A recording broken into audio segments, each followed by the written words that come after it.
Bible quiz season 4ல் Daniel புத்தகத்திலிருந்து தான் தொடர்ச்சியான கேள்விகளை கேட்டுக்கொண்டிருக்கிறேன். தானியல் 6ஆம் அதிகாரத்திலிருந்து 3 முக்கியமான கேள்விகளை நான் கேட்கப் போகின்றேன். ராஜாவே என்றும் வாழ்க என்ற வாக்கியம் இந்த தானியல் 6ஆம் அதிகாரத்தில் எத்தனை முறை இடம்பெற்றுள்ளது? 2ஆம் கேள்வி, எண் 120, எண் 30, எண் 3 இதனோடு சம்பந்தப்பட்டு வரக்கூடிய காரியங்கள் என்னென்ன என்பதை குறிப்பிடவும்.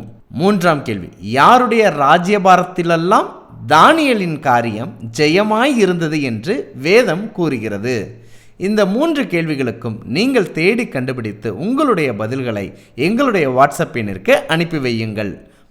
ஒவ்வொரு மாதமும் 11ஆம் தேதியிலிருந்து 20ஆம் தேதி வரைக்கும் நம்முடைய பைபிள் ஸ்கூல் சேனலில் பைபிள் குவிஸ் வேத வினாவிடை போட்டி நடைபெறுகிறது.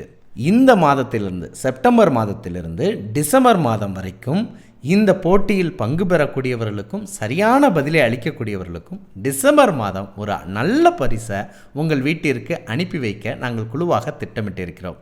நீங்களும் பங்கு பெறுங்கள், உங்கள் நண்பர்களையும் பங்கு பெறச் செய்யுங்கள். பகிர்வோம் இயேசுவை. என்றும் அன்புடன் பைபிள் ஸ்கூல்.